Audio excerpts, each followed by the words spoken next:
Puji Tuhan, selamat pagi, selamat kita ketemu kembali, di mana oleh kasih dan pertolongan Tuhan tentunya semuanya boleh jadi sebagaimana kita ada pada saat ini.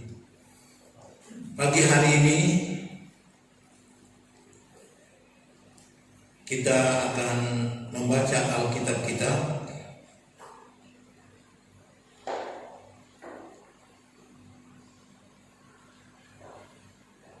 Saudara bisa membuka Alkitab saudara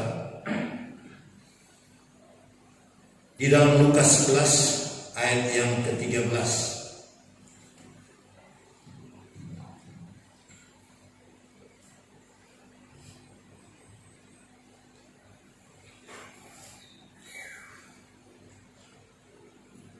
Sekali lagi, Lukas pasal 11 ayat 13, kita membacanya dengan bangkit berdiri dengan hitungan 1 sampai yang ketiga. Lukas 11 ayat 13, 1, 2, 3. Jadi jika kamu yang jahat tahu memberi pemberian yang baik kepada anak-anakmu, apalagi Bapamu yang di sorga, Ia akan memberikan Roh Kudus kepada mereka yang meminta kepadanya. Silakan duduk.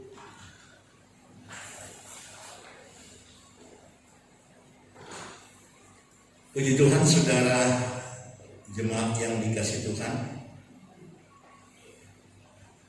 Saya berikan topik masih sama dengan yang kemarin, yaitu nama-nama Roh Kudus. Khotbah yang lalu saya bicarakan tentang nama Roh Kudus yang menyatakan dengan hubungannya baik Bapa, baik hubungannya dengan Yesus Kristus. Dan itu nyata, yaitu Roh Kristus, Roh anaknya, Roh Yesus Kristus, atau Roh Yesus itu sendiri. Dan sekali lagi, Roh ini dikaruniakan Bapa melalui anaknya Yesus Kristus. Puji Tuhan, di masa mencekam ini COVID-19, saya memberikan khotbah seri tentang Roh Kudus dan Tritunggal. Dan ternyata sampai sekarang ini, kalau saudara lihat, saudara membuka YouTube, yang lagi viral sekarang ini yaitu ada hamba-hamba Tuhan yang menghantam Tritunggal dengan mengatakan Tritunggal ini tidak benar, tidak alkitabiah. Kemudian hamba-hamba Tuhan yang lain menjelaskan tentang Tritunggal dengan mengatakan bahwa Tritunggal itu alkitabiah, dengan beberapa contoh yang dia sudah berikan menjelaskan tentang Tritunggal itu. Karena mereka hanya mempercayai Yesus itu Bapa, Yesus itu Roh Kudus, dan anak itu Yesus itu sendiri. Oleh sebab itu, tidak kebetulan selama ini saya memberikan penjelasan tentang Tritunggal itu. Dan kalau saudara ingin membuka YouTube saya, saudara bisa belajar di situ karena itu lengkap, tidak meleset sedikit pun, sesuai dengan doktrin Tritunggal. Dan saya sudah memberikan itu di YouTube, saudara bisa membaca dengan saksama atau mendengar dan memperhatikan, nonton dengan saksama. Sambil saudara juga mencatat Karena sekarang ini marak gitu. Pendeta-pendeta besar itu yang dihantam mereka. Karena mereka menolak Tritunggal. Mereka memiliki doktrin yang tersendiri, Yesus only.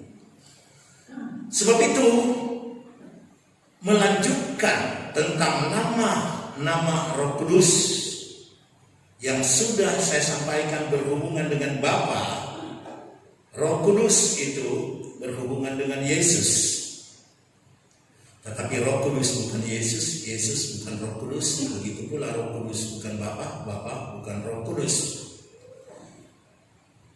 Mereka atau Allah itu memiliki 3 pribadi. Sudah jelas sekali, tidak bisa diulangi. Dan sekarang kita melihat nama-nama Roh Kudus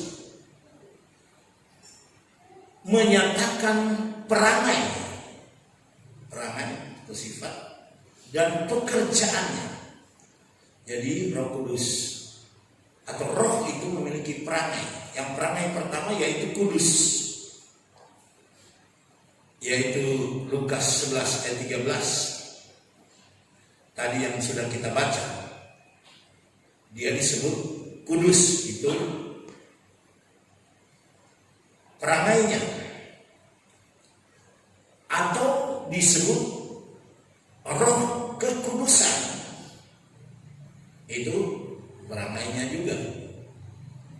Roma 1 ayat 4, kalau saudara membaca di situ, dan menurut Roh kekudusan.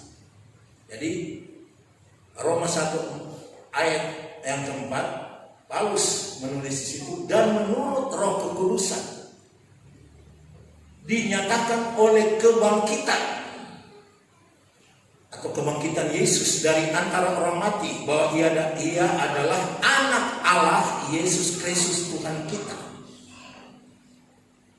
Jadi menurut Roh kekudusan dinyatakan oleh kebangkitan dari Yesus Kristus dari antara orang mati, bahwa ia adalah Allah yang berkuasa, Yesus Kristus Tuhan kita. Jadi Yesus Kristus itu adalah Allah yang berkuasa, tapi bukan Bapa.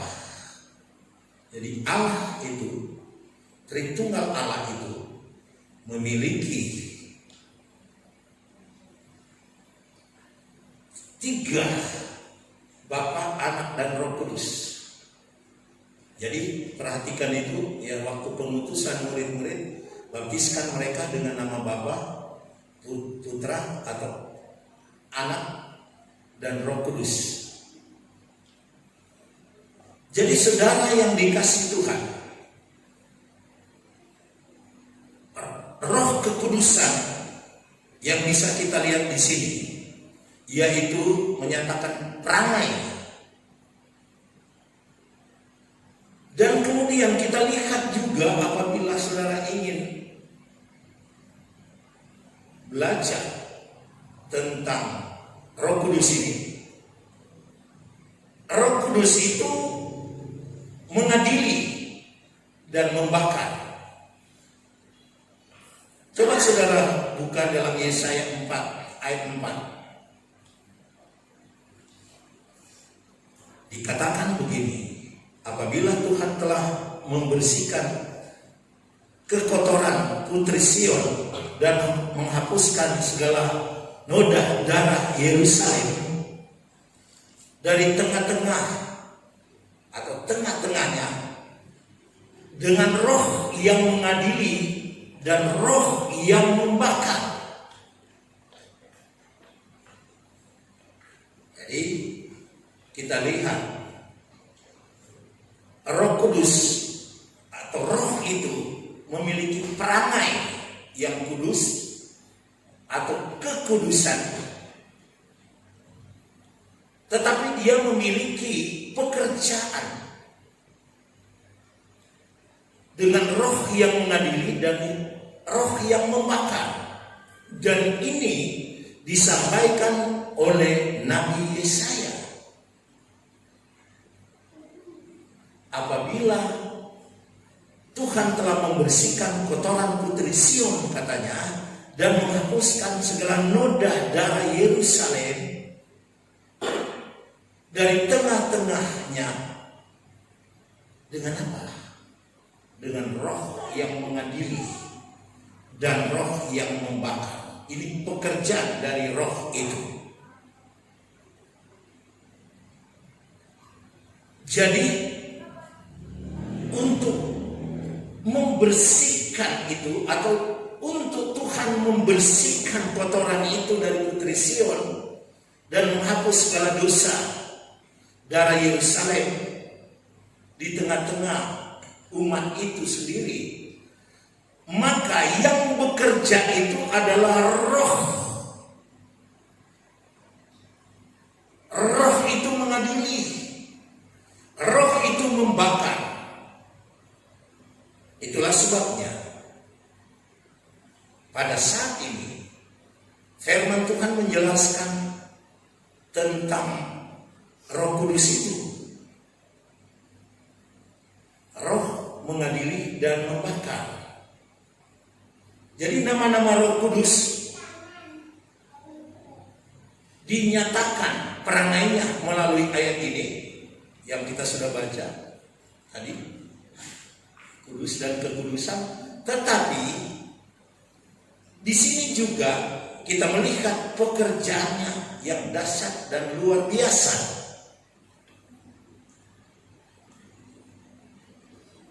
Roh Kudus ini menyatakan bahwa dia menyelidiki,